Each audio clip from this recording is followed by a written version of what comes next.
Көз эң кичине болгону менен адамга өтө керектүү, маанилүү орган болуп эсептелет. Анткени бардык нерсени көз менен гана көрө алабыз. Ошол үчүн көздү ар кандай жаракаттардан, ысыктан, сууктан сактап, көрбөй калуу коркунучун алдын алуу керек. Албетте көзгө кам көрүү керек. Себеби дегенде көз бул жашоодогу 80%дан ашык маалыматты адам көз аркылуу алат экен. Мындай айтканда жашоодогу мааниси өтө зор. Ошондуктан көзгө дагы жетишерлик кам көрүү керек.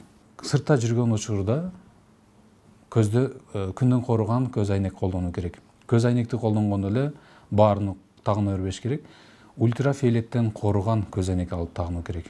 Андан тышкары кышкысын жылаң баш жүрүү дагы зыян. Анткени көзгө кетүүчү нервке суук тиет деп кошумчалады дарыгер. Андан тышкары уюлдук телефонду тынымсыз колдонуудан этият болуу керек. Бул абдан зыян.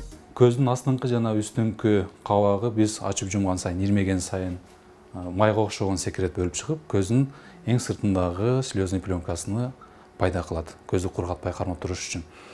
Ал эми компьютер, телефон, гаджет караган учурда көздүн ирмеген саны аябай эле кыскарып кетет. Себеби дегенде бир жерде түңүлүп карап отурганда бат-баттан биз ирмей албайбыз.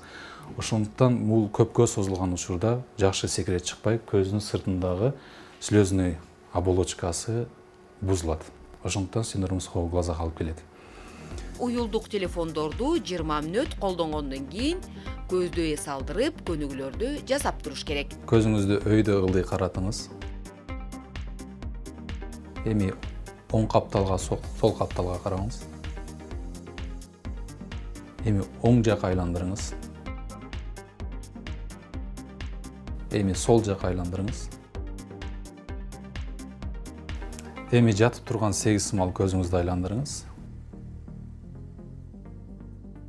Ошондой эле дагы бир эң маанилүү көнүгүү бул алысты карап көздү эс алдырыш керек. Көздү айландырып ары бери караган көнүгүү бул көздүн сыртындагы булчуңдарды эс алдырса, ал эми алысты карап эс алдырган бул көздүн ичиндеги көрүүгө катышкан булчуңдарды эс алдырат. Үчүнчүдөн көзгө керектүү болгон витамин А, витамин Е, витамин Сга бай болгон азыктарды көрө колдонуу керек. Төртүнчүдөн иштеген учурда компьютерде болсун, же болбосо кагаз иштери болсун, комната жарык болуш керек.